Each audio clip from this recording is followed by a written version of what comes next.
L'écriture, j'imagine que vous aviez pris en compte la maigreur entre guillemets du budget, bien sûr, parce que tout est filmé, enfin quasiment tout en décor naturel. Ouais, quasiment tout, ouais.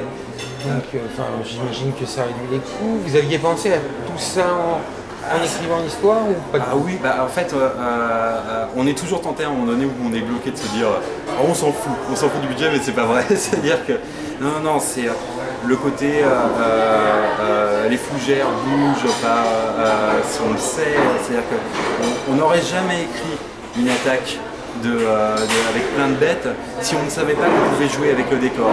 Donc dès l'écriture, on va en forêt, on voit quels sont les moyens de camoufler, c'est-à-dire qu'on se fait un cahier des charges par rapport à ça, parce qu'on n'a pas le choix, c'est-à-dire qu'à partir du moment où on nous dit partons sur une attaque animale, sur un truc comme ça, on se dit il n'y a pas mille façons de le faire.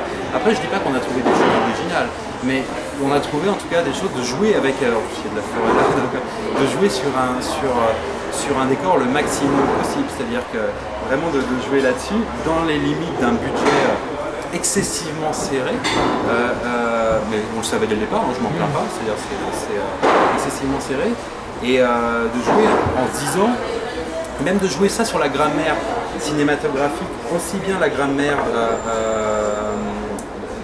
scénaristique des enjeux que la grammaire filmique. À un moment donné, je me suis dit, ok, on ne verra rien de plus que ce que les personnages verront. C'est-à-dire qu'on ne verra jamais rien de plus, jamais.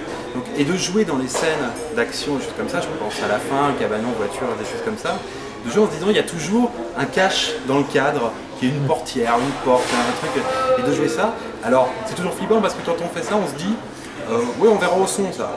Et on se dit, bon, on verra au son, on verra au son. Et j'ai eu la chance, parce que je travaillais avec Jérôme Vissiac et Monsieur Boulet, qui vraiment sont des ténors du son.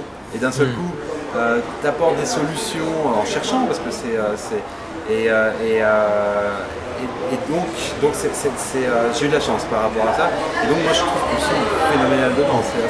Parce qu'il donne vie à des choses qui n'existent pas. C'est-à-dire qu'il donne vie à des stagiaires qui tapent sur des trucs et qui font bouger des roseaux, quoi.